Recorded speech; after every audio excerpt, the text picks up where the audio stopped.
My name is Vera and I'm a Holocaust survivor. In fact, I'm a child survivor, and I'm hoping that people are gonna see this museum, because this is wonderful and it's amazing. And all these pictures. So, do you like the exhibit?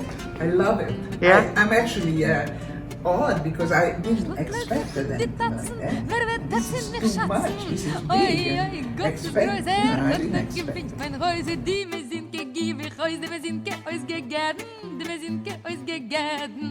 Dr. Bronner's to the rescue once again. Thank you very, very much. Hi, my name is Sandra Scheller with the South Bay Historical Society and the Chula Vista Heritage Museum. Today I have an incredible guest. She is the president of the New Life Club. For those of you who don't know what the New Life Club is, it is an organization of first-generation Holocaust survivors. Our show, Our Lives, Our Future, is so grateful to welcome you, Vera Falus. Amazing. So awesome. How you doing? I'm doing good. I am happy to be here, and I'm not the kind of person who tells the stories. This is the first time. This is the first time that you will expand. Able to actually speak about my experience and what happened to me. Even when Steven Spielberg time, when they asked everybody, I couldn't do it. It took me over 20 years to get to the point that I can actually remember and talk about it. Most people do much, before that, but for me, it was just very hard to. Vera, we're going to get started, and we'll see where this goes. Okay. You were born Vera Falus. Yes. F-A. No, I was born Veronica Fishman. Veronica Fishman. Fishman, yes. Oh, you've got a story to tell me. Beautiful Vera, can I ask you, when were you born? 1937, December. 1937 in December. Yes. So for you to remember what happened in 1938 and 39, even I can't remember that. Tell me how far back you can remember. Well, the first time that I actually felt that it's not good to be a Jew, or it's scared to be a Jew, when I was 4 years old. The Germans didn't come to Budapest until 1945. But before that, already the Nazis and the young Hitler Jugends, they called them, they were already all over Budapest. And this one, he probably was 14 years old, that lived in our community. And I went to the play in a park, which was just across from my house. And I was only 4 years old, but I guess I was thinking that, my parents didn't think of it was a big deal. All by myself. And this big boy, was probably 13, 14, with the gun already, came over to me, and I had this little gold necklace, a small little heart. And he grabbed it and he took it off.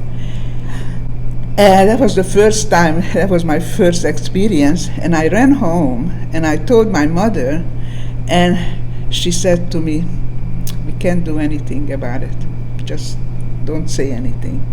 And this is, I was practically 5 by then, but I was scared, and I knew already not to talk about anything, or not to talk about that you're a Jew, because already I felt this is not good. You didn't have to wear a star? Eventually. Eventually, okay. Yes, eventually. What happened was, in Budapest, the Germans came in much later than the rest of the world.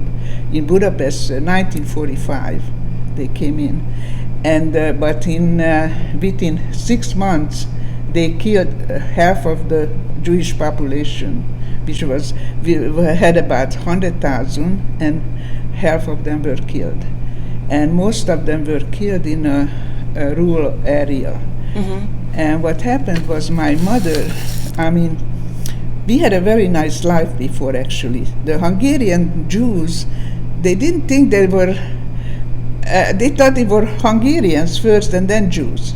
So that time was already problems all over the world, but I was an only child, and we lived in Budapest, and my grandparents, whose my grandfather was a doctor, and the Hungarian Jews were, at that time, they were allowed to go to college, and it was wasn't the same as the rest of the Jews. So I went there in a small town that they lived. They had a big house, and my grandmother always wanted to have all her grandchildren there to be together, which I loved it because... Well, mishpacha and family is family. Yeah, and also because I didn't have any siblings, so when I went there, we had 10 grandchildren. My grandmother had 10 grandchildren because they had 6 boys and 1 girl. And my father was the second oldest one. And when I went there, it was like heaven, playing with all these children. And I was almost the youngest, but there was 2 of them babies, but most of them were older than me. And this was not allowed. The Jews were not allowed to travel already. But my mother had this friend of hers, a lady, wasn't Jewish, and she took me there. And I had a wonderful time, and all of a sudden I heard, when you're 5 years old, you still, at that time already, you were sort of keen on everything. It wasn't like a 5-year-old here that they have fun, and, it was already scary time. And all of a sudden, my grandmother ran, because there was no phone at that time. They sent a telegram to my mother that somebody has to come and get me because they're taking the Jews in us. So what was and to think you're at a young age, a Nazi has come to you and physically ripped something from you, and these were all Hungarians, and you remember this. What I remember was that I heard they were getting the family together, my grandfather and my grandmother and all the children. And one of the boy, my cousin, who was probably a few years older than me, he just ran away, and they couldn't find him. And somehow they find him, and he says, "I don't want to go. It's a Hungarian word that I don't even want. That I don't want to be." Teach us Hungarian. Teach it to us, Vera. Give me the word. Lekoszállni. Lekoszállni. That means to cut you off. Cut you down. And they got him, and somehow I was always thinking, this boy already he knew more than the rest of them because he was street smart. He was, yes. And so by the time they came, this woman who took me there, my mother asked her to go and get me because Jews were not allowed to travel. And she came and got me. And everybody knew my grandfather because he was a doctor in that little small town. So when she took me to the train station, the conductor looked at me and he says, "This is the fishman's granddaughter." So the woman says, "Please don't say anything," and he didn't. And wow. and as I was standing there, I saw my grandparents and all my family. Every time I see the fiddler on the roof and they going, this is exactly how they did. And you just want to cry because it brings back shaking, such memories. And this is, I don't know if this is how I look like. I mean, I didn't look, I was blonde and blue eyes, and yeah. And so, we got on a... You haven't changed. Yeah. This is the only really picture I have because we couldn't find This is the only picture you have But of you. I have one more this is one of my cousins. And me, I'm the, sitting in the back. Yeah. Are you the first one or the second one? No, second one. Okay. Yes. And wow. So then she took me home to Budapest, And I tell you the truth is the problem was that the Hungarian Jews in Budapest, they were actually felt free. They didn't know what's going on, and they didn't know what was going on outside of Budapest. So when this woman took me home to my mother, that's when she realized that what's going on, my mother. How old was your mother? My mother was 30, well, my father died when he was 36. I mean, they took him to the Russian front, and he froze to death. And my mother was, well, had to be in her 30s. And my gosh, I look at 30-year-olds today. My sons are 30. I look at people that are 30. You teach people that are 30. We have a guest today, Marcia Wall. And what I find is that I just wonder what happens when people were maybe 40 years old, 50 years old, 60 years old. Right away, it was like, okay, they're too old to even go to a front, to fight, to think that is your mind so mature to figure out what to do? That's what I want to know. What happens to people that even when you're 5 years old and and you saw that they're taking your grandfather and your family, it completely changes you. How do you react? Do you cry? Did you not cry? No, I actually by the time I got back home, I was sick. I actually had fever. Physically sick. Mentally, emotionally. Yes. It just comes out in so many different ways. Yeah. And that was when they started to take the Jews to a ghetto. They had certain ghetto houses in Budapest. And one of my mother's sister was in that ghetto house, so we went to her apartment. It was of like 3 families with like 4 or 5 children. But when I think of a ghetto, I think of a place you go in, but you don't come out. Well, what happened was this was an apartment building, right? And everybody who lived there, they had to take people who had to go there. So one thing was lucky that my aunt lived there, so we sort of had our family together. Right. This is my mother's side. Most of my mother's family lived in Budapest. My father's family were the ones that unfortunately perished because they lived in a small outskirts of Budapest. And when we were there, this is something that it was in my mind. This was a apartment building, and we were in outside, and you were not supposed to look outside. They had to put the curtains. Yes. And this young little girl who was probably my age, we wanted to pick out, and you were not supposed to.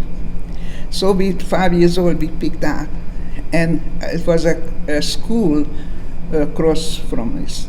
And I saw this, I didn't know it. They were all Hungarian Nazis. They were there with their bayonets? Bayonets like this in the windows. With their, Because if any Jews would come out, they would shoot them. And this is later when I was already after the war, and I was 7th grade. I went to that school. And I remember sitting there, and I was looking at, and I remember this is where the Nazis were with their bayonets, when I was sitting there. So that was just one of the... My gosh. And I wanted to show you, this is my parents. Oh my! Your father was so unbelievably handsome. Yeah. Yes. Oh, Vera. Yeah. They were that time. They were 19 in the 30s. It was much better life in France. Paris. Nobody saw this coming from places where there were people in villages. You're Jewish, you just want to have a good life. Your Saturday and Sunday was occupied with your Shabbos, plus getting ready for holidays and baking and family. I don't get it. I've interviewed a lot of survivors, and Vera, I sit here every time and I get emotional about it because I don't get it. I just don't get it. Yes. Well, you see, the Polish Jews and the Russian Jews, they lived together, sort of. It was very separated from the rest of the population. But the Polish, some of the Jews didn't even speak Polish, I heard. Right. But the Hungarian Jews, they all spoke Hungarian. And the ones who lived in Budapest, they didn't even speak Yiddish. Because honestly, that was they figured they were Hungarians. Yeah. So they didn't expect anything. And what happened was after that, after the ghetto, they took the people out. And they. What year? We're talking 40? This is, you see, I'm not sure about the year. Okay. I'm not sure, because in Budapest, in 6 months. When you're a Holocaust survivor, you don't have your iPhone. You back then. You don't have your computers. You don't sit here. You're lucky that you even find a pencil. You're lucky you find a piece of paper. You take whatever you have to document, even if you can do that, and chances are, how do you know that's not going to get taken away? Yeah. How do you know you're not going to need that piece of paper for something else? See, this is what my mother told me, because when you're 5 years old, you really don't get everything right. What happened was they got the people and they started sorting them out. My aunt, my mother's younger sister, they asked her and her husband what was their what they were doing, and they were in business. So they put them this way. And they asked my mother, and my mother was so smart. Already she felt she better do something so she says she's a seamstress. She knew how to sew, but she was... Which was a necessity. So it was a necessity. She knew it right away, so they put her on this side. And my mother's sister and husband and her brother, they all went to Auschwitz. They all took them to Auschwitz.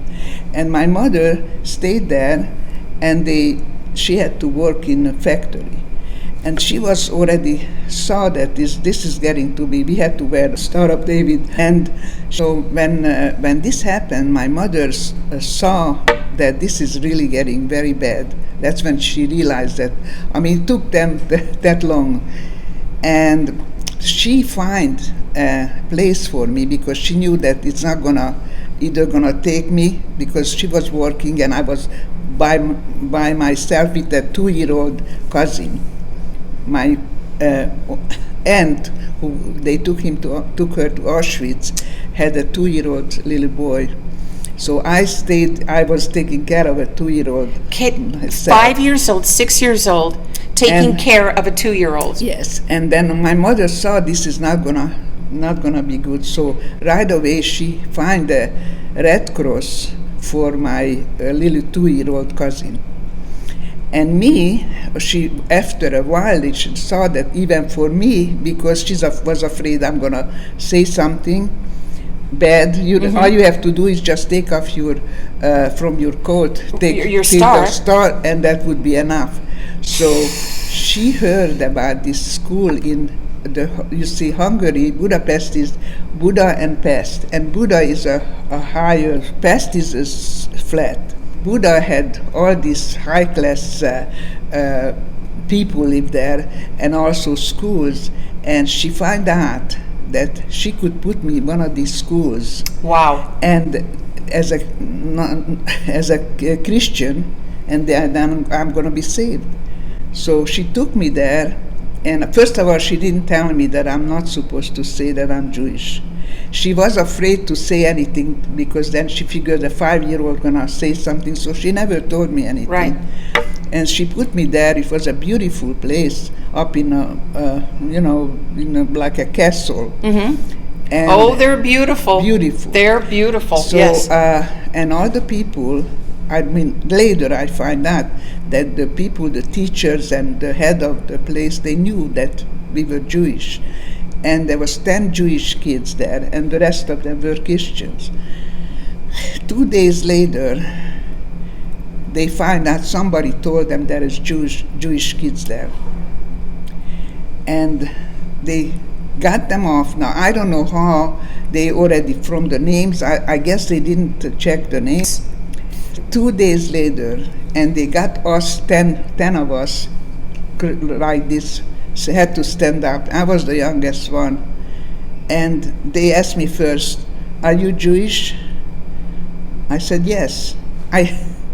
I didn't know I wasn't supposed to. And the woman, the head, I mean, she was such a wonderful person. She says, "Oh, she's so stupid. If you say it that way, she's going to say yes. But if you're going to say no, she's going to say no." So I catch the channel. So when he says, "You're not Jewish?" I said, "No." But it was already too late. And so they were supposed to take us the next day, and we knew already. Once they take you to the Danube and kill you. And these two, a sister and a brother, a Christian, teenagers. I tell you later how I find out who they were. They took us out middle of the night, and they put all the kids back to their home, except I was the last one. And when they wanted to take me, I knew where I lived. My mother didn't live there anymore. So they didn't know what to do with me. And then they find a Red Cross place to put me. And at that time, I had no idea, they would just left me there. Nobody asked me what's my name, nothing. We had very little food. I mean, if you got a half of bread, that was lovely. It was all the kids. What happened was that kids were dying, and because we had no food, not even water.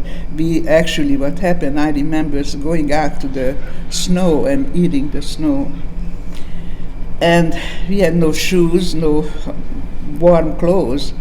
And my feet was frozen, my toes, and kids were dying, and they put them to us. They were taking us to a different place because we were less and less kids. Right. I couldn't even walk by then, and the last place they took me was they were bunk beds. And I remember I was on a top floor, and what happens is when you are so hungry that you can't think of anything. I mean, I didn't think of my parents. I didn't think of anything. All I was thinking is food. And kids dying. I remember that a little boy was next to me on a bunk bed, and I heard him, "Oh, he's dead." And they just picked him up and took him. And I didn't even, of course I was young, but I still didn't even have any feelings, because all I want is food, when you're that hungry. And Vera, I'm going to ask you something. When that little boy died, did you look to see if he had food? Okay. No, we had nothing. None of us had any food. But what was... you don't know if he might have taken something, put it in his pocket, it fell...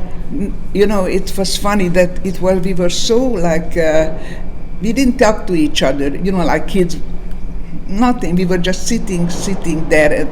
And also that we started to have lice, all of us lice, and we were scratching ourselves. So they came, we had to stand in line, and they everybody was powdered. They cut our hair completely, and then we had no clothes already, and somehow they got this woman's kids clothes, boys clothes from a factory, and they brought it, and everybody had to take something. So we all had no hair, no teeth, and the same kind of clothes. And I was sitting in a bunk up, and this was the Russians were in already. But I didn't know anything about Russians or Germans. All of a sudden I was sitting there, and the door opened up, and I saw my mother. And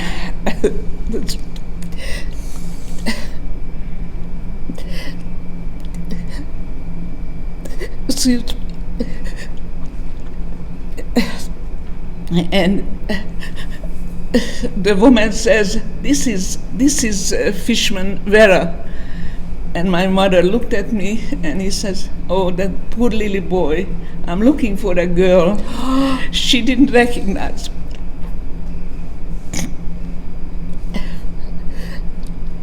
Yeah.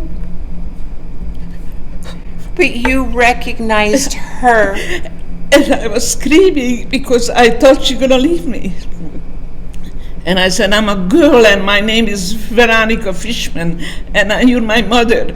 And then she was looking. Vera, this is a movie. This is a movie. Every Holocaust survivor's story is so different. Actually, I never cried before. Just so she, and the girl who was there, she said, yeah, her name is Veronica Fishman.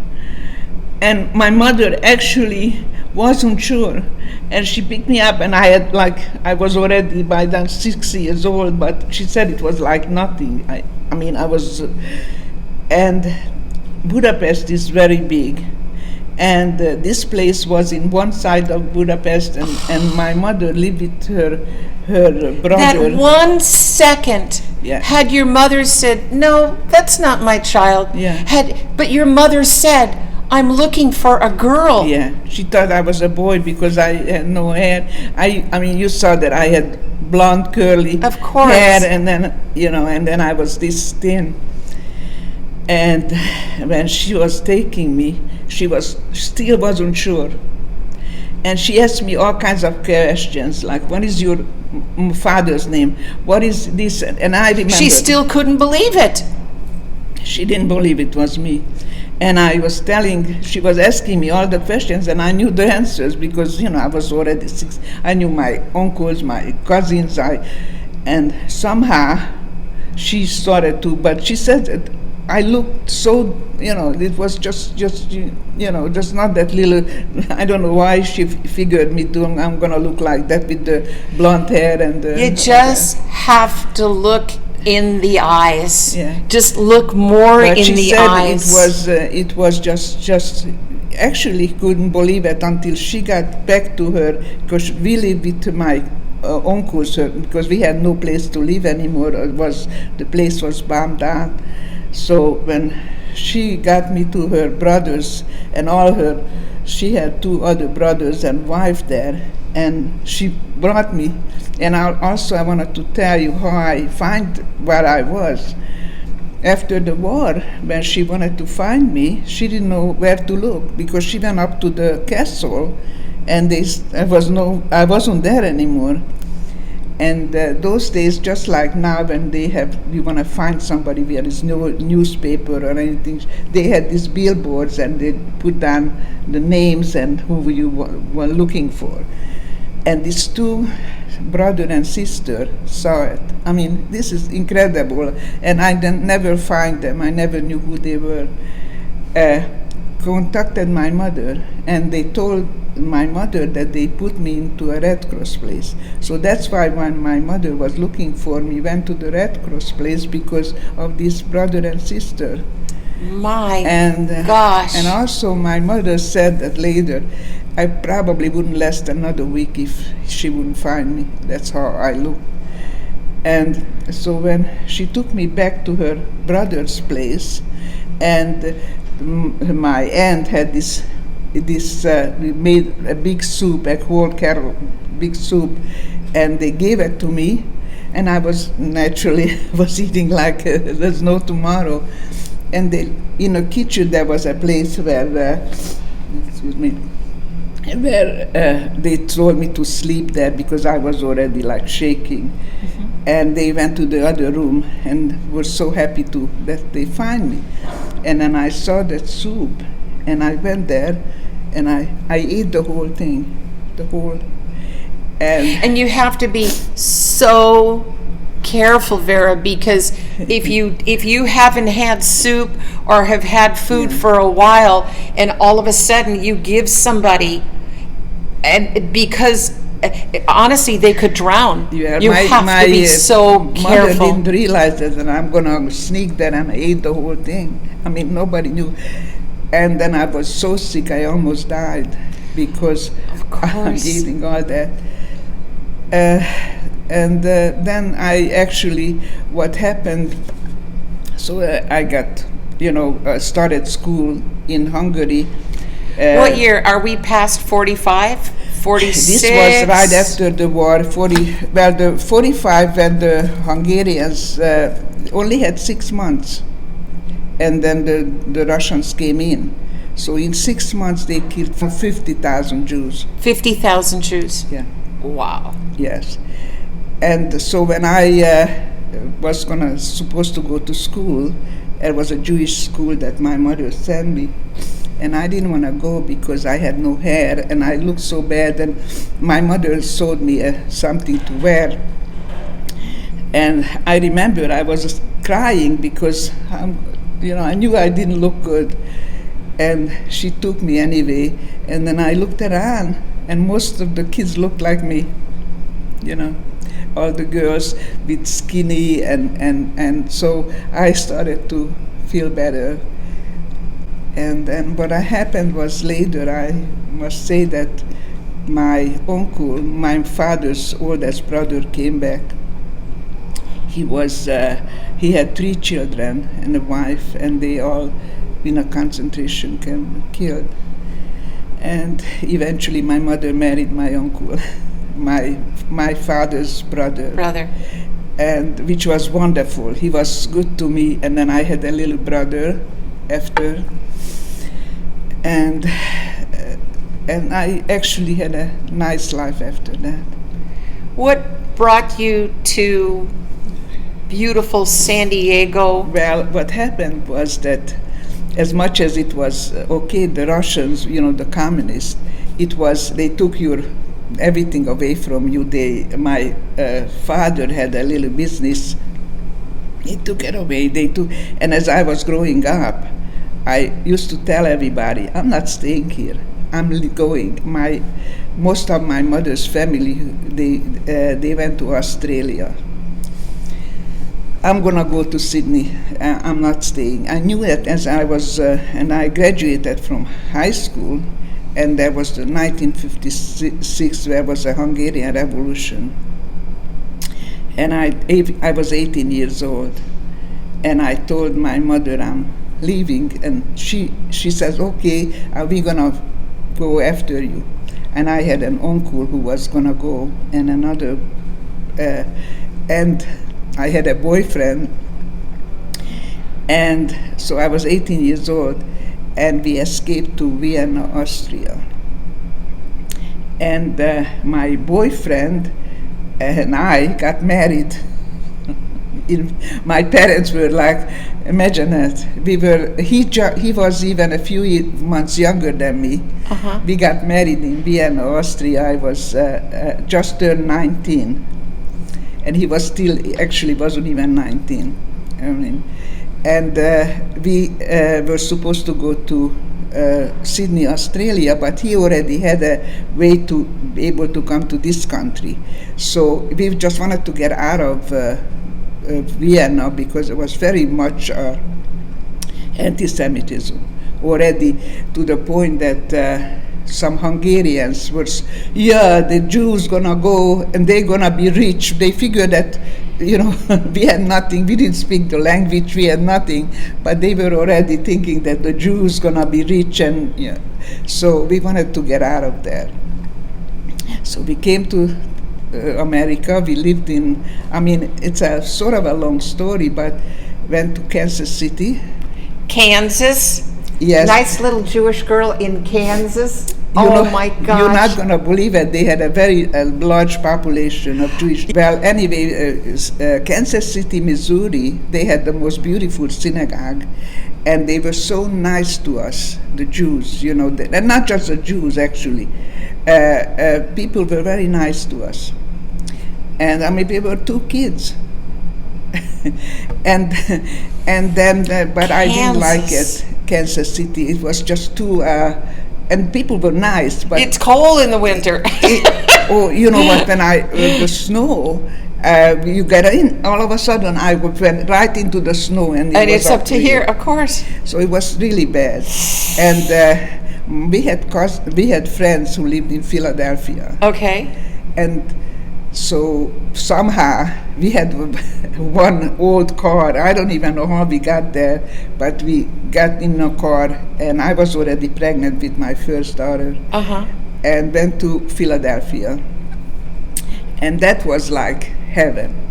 It was very Jewish Yes. and very, it was actually, I loved it. I right away, I fell in love with Philadelphia, and that's where we stayed. I had 2 kids. But and what brought you to San Diego?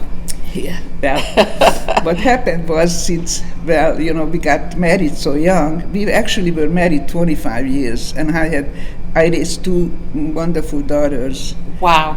And what happened was he started to, he was young also, and I wasn't even upset with him, because I understood. He started to have a girlfriend. So we got divorced, and I had to start my own. We had an art gallery and picture frame shop, and I had to start my own business, do something when we were getting divorced. And there was a place like here, they call it New Hope. It's a place like all the little shops there, and it was very country. And I opened an ice cream store. Oh my gosh. And actually I did pretty good there. Wow. And now, do you still talk to the ex, or no? Do your children talk to the ex? He passed away. He passed away. That was something that, and I met my second husband, who came in store for coffee and ice cream, and that's how I met him. You had something in common. Yeah. If you can't have something in common like ice cream and coffee, you have nothing. So he came in, and then, it took a while, but eventually, and he's much older. He's 96. He's still alive. He's 96. So he's the love of your life. Yes, he was. He's, unfortunately, now he's sort of, he's here, but not really mentally. He's, But you're with him. Yes. And he already was retiring in here. When he first told me that he's retiring in San Diego, I figured this is not going anywhere, because I'm not going to San Diego or Surprise! anywhere.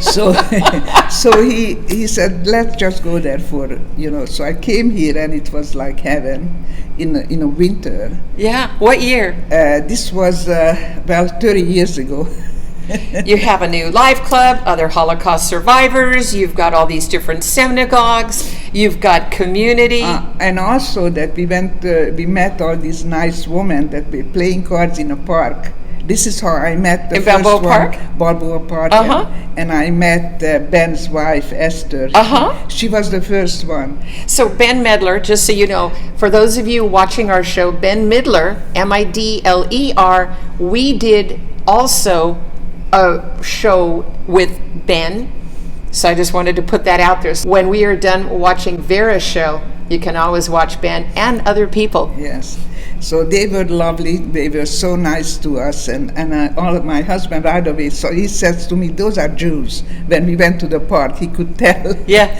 So he went right to well, the men. if you're in front of House of Israel, it's very easy to tell. And the men were sitting together, and the women were playing cards.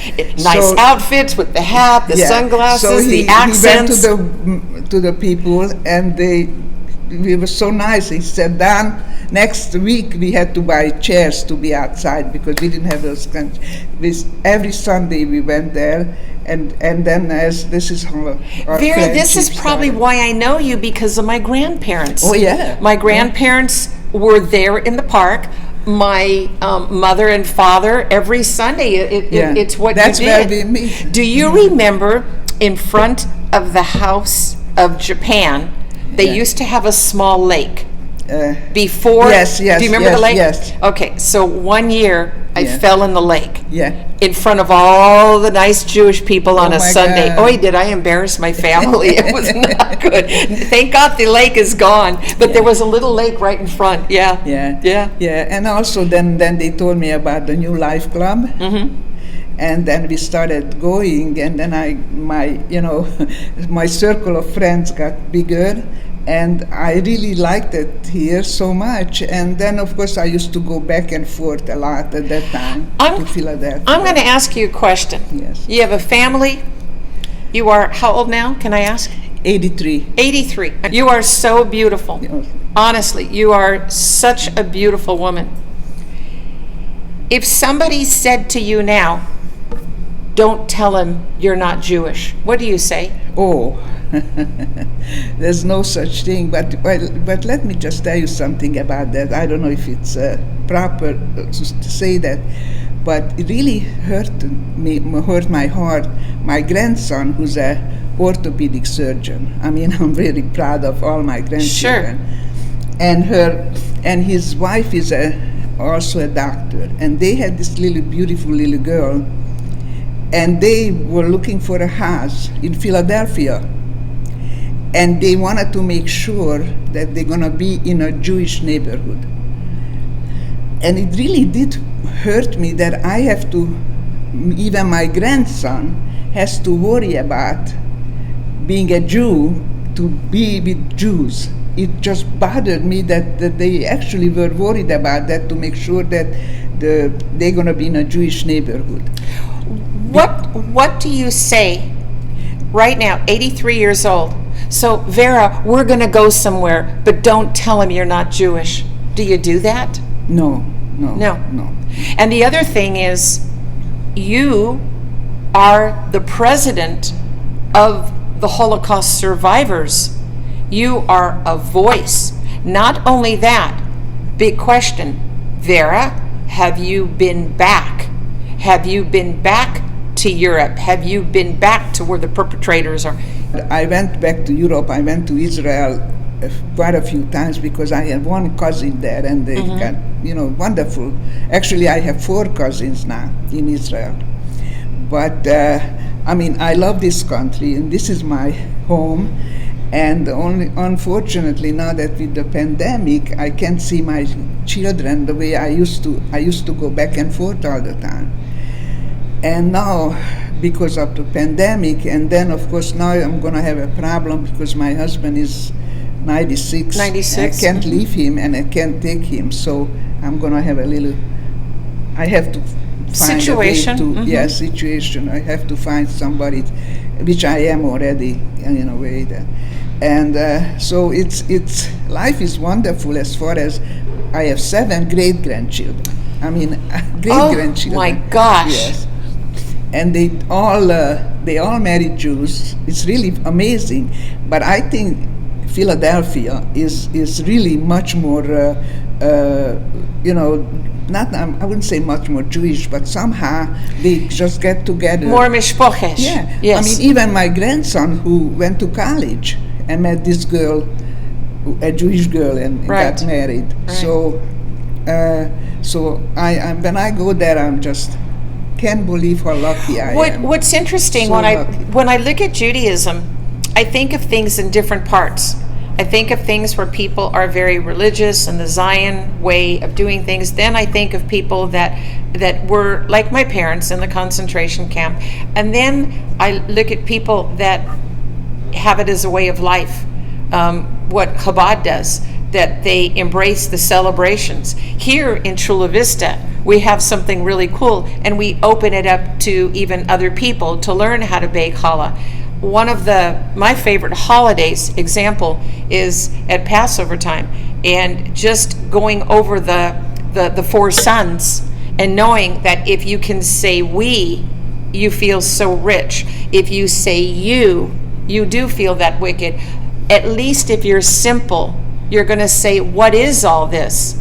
And for people just not to even say something, it's wrong. Yeah. It's not that it's wrong, but what does the wise person do to include somebody who doesn't know. That is why your voice is so important, Vera, because you just told an amazing story. Yeah. And I say this all the time.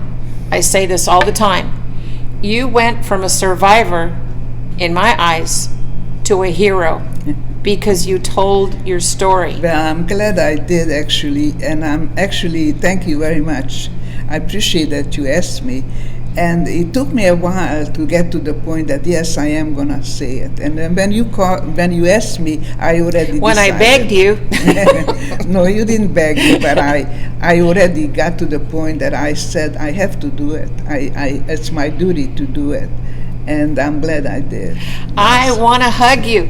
I want to take this down and I want to throw it. Yeah, pretty soon. Pretty soon. Yeah. Vera, I have a dream. You are the president of the New Life Club, so I'm going to tell you my dream. Okay. Our beautiful exhibit is going to be here until December 2021. Yes. The end of 2021. And I really hope that with the help of the New Life Club, San Diego Jewish Federation, San Diego Jewish Family Service, that we can find a way to at least have some kind of a luxury bus to bring all the survivors and their families to come here, because I will tell you, the support that I have had in Chula Vista has been so incredible. It might be hard to come to, but it is a wonderful, wonderful place. And you have just graced our blue chair with your presence. Well, and I just have to say, I love you so much, Vera. Thank you so much. I appreciate it. And I do appreciate what you're doing. It's something that really should have done a long time ago, but it's still not. Every survivor has said that to me. Why didn't you do it long ago? Well, I will tell you that I used to take my camera and sneak it with my mother, and everybody was saying, what is she doing? What is she doing? Why is she doing it? Now you got the answer. I remember you with the camera all the time. Yeah. I love you so much. Yeah, thank you so much. I just wanted to show you. This is my mother just before, last time she visited us. Yeah. This is your mother. Yeah. Your wonderful, amazing mother. Yeah. Oh, man. She went to Australia because my brother lives there in Sydney. And very nice. And they have a wonderful Jewish community and a beautiful Holocaust exhibit museum. They even have a Hungarian club, Hungarian Jewish club, that they play cards. They have. Oh, it's a wonderful place, yes. That is so great. I went to visit a few times. You can only prove to me that you're Hungarian one way. Yes. I'm coming over to your house for Hungarian goulash. Of course. I tell you, anytime, but you know what I do? I don't make it I make it with chicken now. Okay. All right. But I do make it. You're witnessing. Oh, yes. I get goulash. Oh, yeah. Oh, yes. Vera, thank you so much for coming on our show. Well, thank you for watching. Let's wave goodbye. There we are. Thank you. Yes. Is there anything we forgot? I don't know. Right now, I think I did it, but I'm not sure. You did an amazing job. I'm not sure. Just an amazing job. Yes. Wow. Wow. Hat doch gewünscht, mein Häuser, die mir sind gegeben, Häuser, wir sind ausgegeben, die mir sind ausgegeben. Starker Fröhlich, ich die Malke, du der Melech, oi, oi, ich allein hab mit meinen Augen gesehen, wie Gott hat mir Matzelig gewinnt, die mir sind ausgegeben, die mir sind ausgegeben.